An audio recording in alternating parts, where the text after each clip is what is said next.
Assalamualaikum warahmatullahi wabarakatuh. Saudara-saudara dimanapun Anda berada, selamat berjumpa lagi dengan Cak Sindu. Nah, kali ini saudara-saudara, ini tidak seperti biasanya. Biasanya saya sendiri, sekarang saya ditemani oleh ada sosok ini yang hubungan secara personal saya dengan dia ini ya kayak bapak anak, ya teman. Saya ketemu dia itu sejak dia SMP, sejak masih dia itu umbelen. Sekarang sudah keren. Nah, ada sesuatu yang saya sangat penasaran, kenapa saya wanti-wanti agar mau hadir di sini juga di Cak Sindu Show ini. Tentang ini. Dulu waktu masih SMP memang masih umbelen, tapi setelah itu dia meneruskan cita-citanya. Dia studi di ISI Yogyakarta jurusan teater. Nah, ini yang menarik. Kita akan kulik dia ini saudara-saudara. Mas Daus.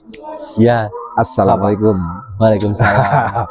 Kita lama ini tidak jumpa. Ini berjumpanya tiba-tiba jumpa di sini. Betul, Pak. Jadi kita jarang berjumpa, sekalinya berjumpa di layar kaca. Gitu. Ada ini Mas Daus. Ada yang membuat saya penasaran. Ini kan saya nyaris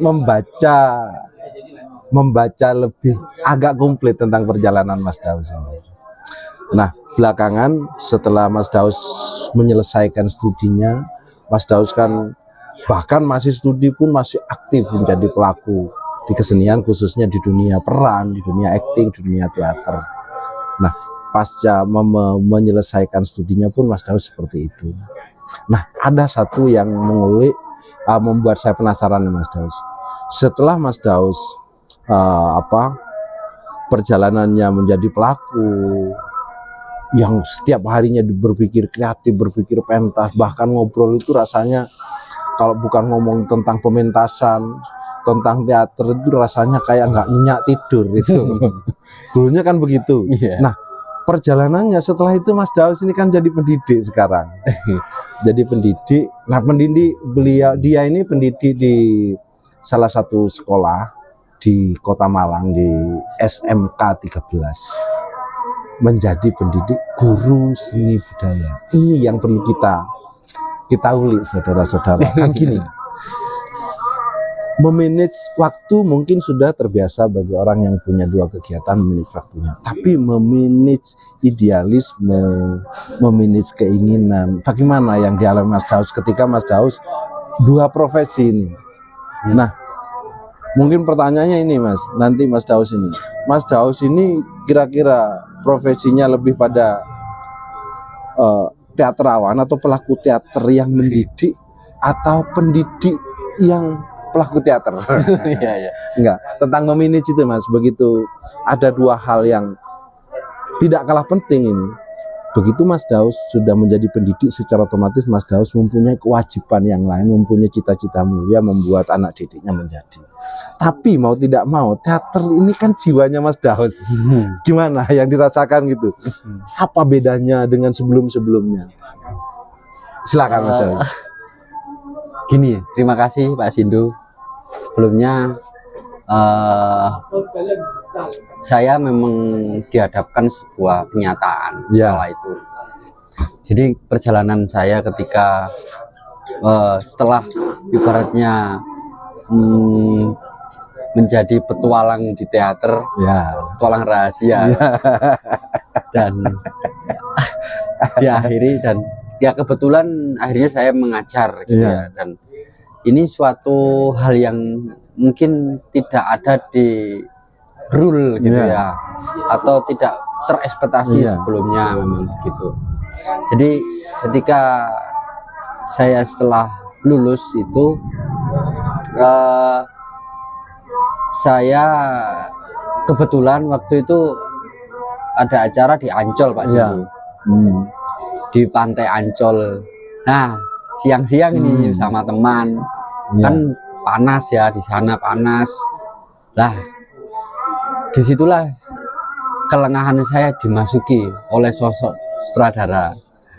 Sutradara saya ya waktu itu ada namanya itu sutradara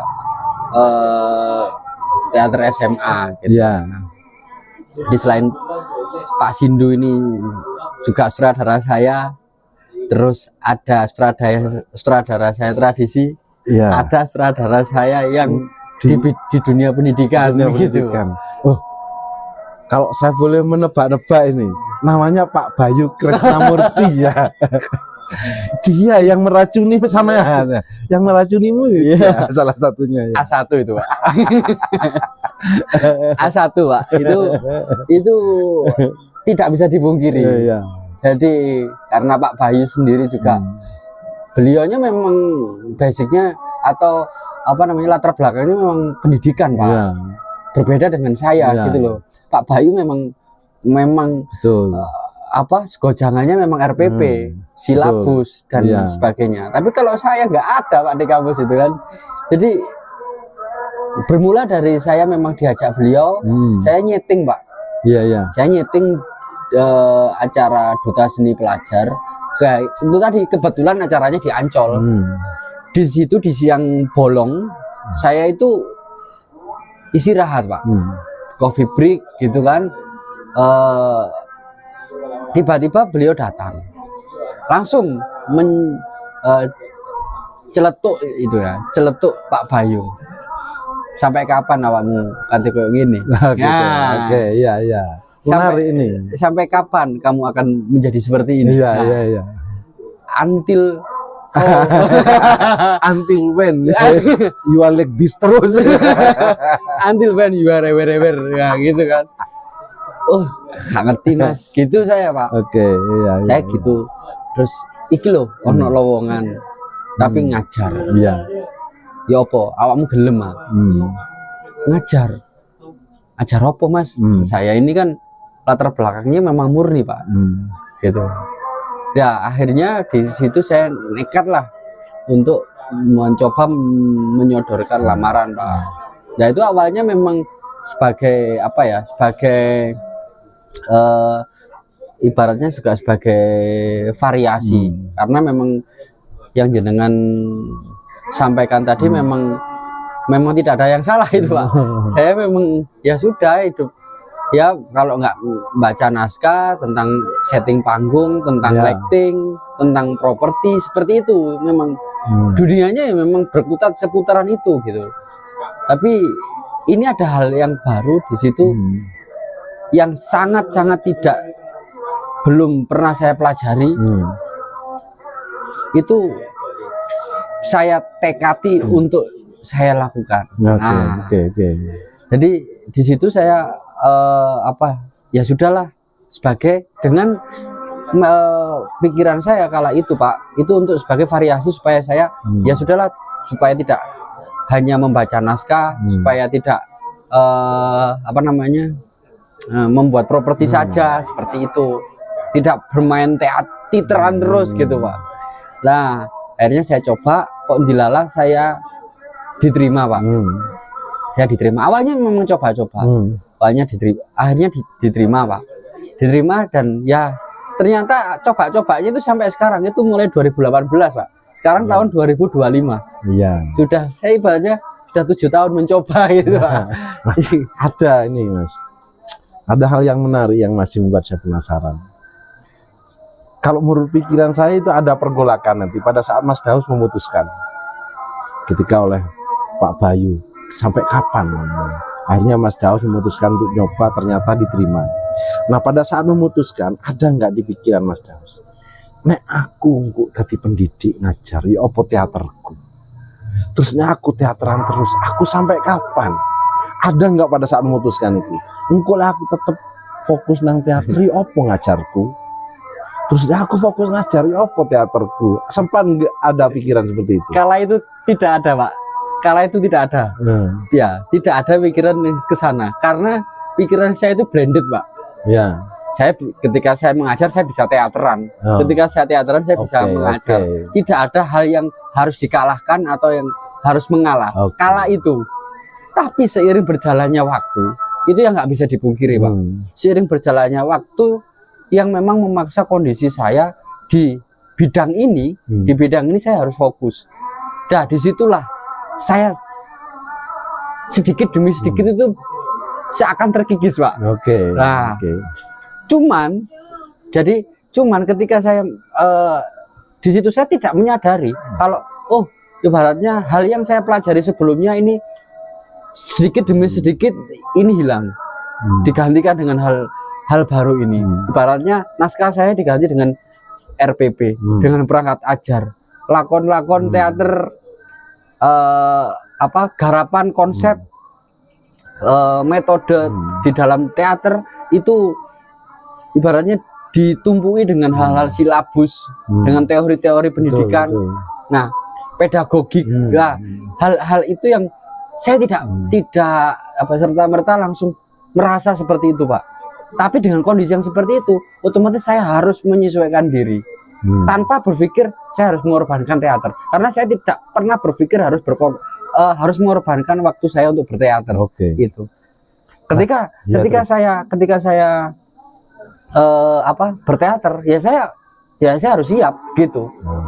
Tetap harus siap gitu. Saya tidak punya pikiran untuk mengorbankan teater untuk ini atau ini untuk mengorbankan untuk berteater. Tapi pernah akhirnya dikala itu pernah, karena saya masih ibaratnya masih uji coba, Pak, waktu itu. Saya mencoba bagaimana di hari aktif saya tetap mengambil job teater atau mengambil event teater. Ternyata bisa, tapi lama-kelamaan juga tidak enak. Akhirnya pakai Dan seiringnya berjalannya waktu saya harus mensortir event ini diadakan di waktu apa dulu. Ketika weekend, saya ambil, Pak. Skala prioritas. Betul, seperti itu, Pak. Nah, ada yang menarik, Mas. Mungkin ini termasuk pertanyaan terakhir, tapi penting sekali nih, Mas. Terkait dengan dunia keteateran.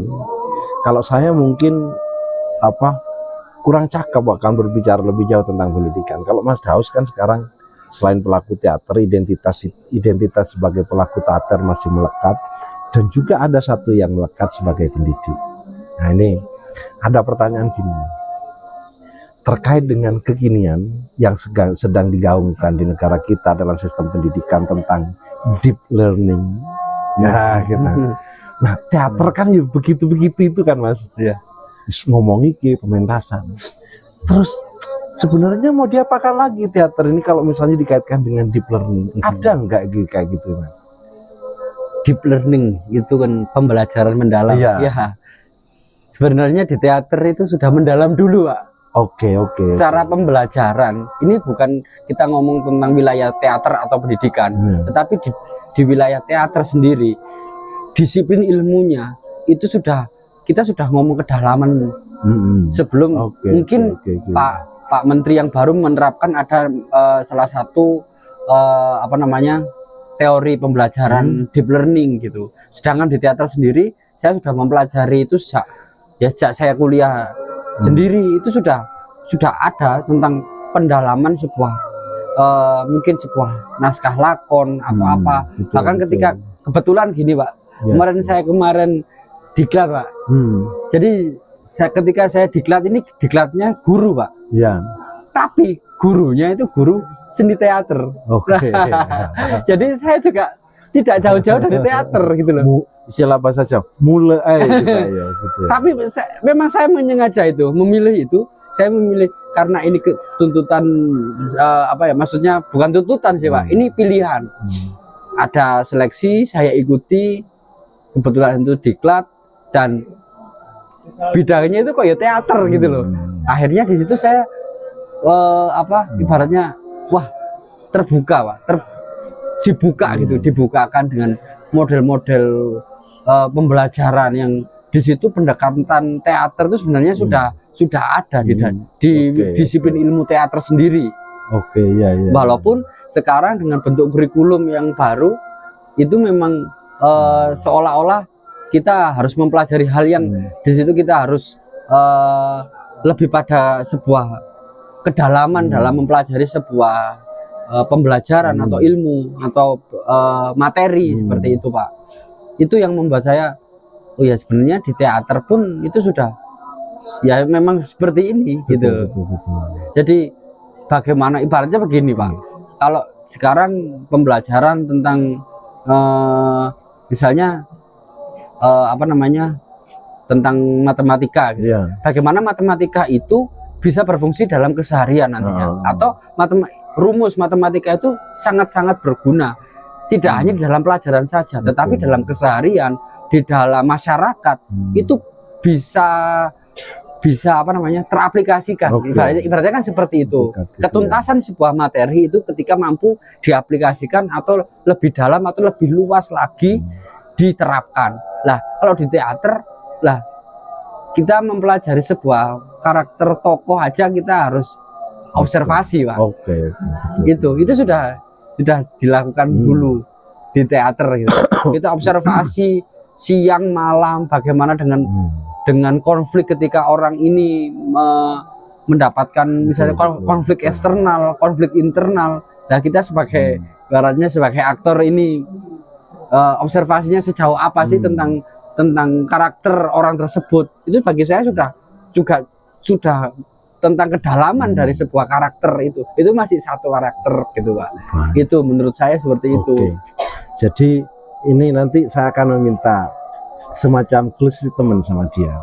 Ini menarik sekali saudara-saudara. Jadi yang pertama itu ketika ada dua jalan tadi sebagai pelaku teater, sebagai pegiat teater, sebagai pendidik, kenapa harus memilih salah satunya ketika bisa berjalan beriringan kedua-duanya, toh juga saling bersinggungan. Nah ternyata juga sambung seperti yang disampaikan oleh Mas Daus tadi. Ternyata juga terkait. Begitu sekarang ngomong tentang deep learning, ternyata di teater sejak dulu sudah mengalami itu. Contohnya yang disampaikan oleh Mas Daus tadi. Misalnya kita menggarap satu naskah sampai penokohan saja sudah meriset sampai sedalam-dalamnya, dan kalau tidak itu tidak akan mampu memerankan dengan baik, kan begitu. Dan sutradara tidak akan mau mementaskan sesuatu yang cuma permukaan. Bahkan risetnya sutradara itu sedalam mungkin. Kalau ini terkait dengan politik akan meriset secara politik, kalau tentang kedokteran dia akan meriset secara dalam disiplin kedokteran, kalau ini membahas tentang ekonomi dia akan meriset sedalam mungkin tentang ekonomi. Bahkan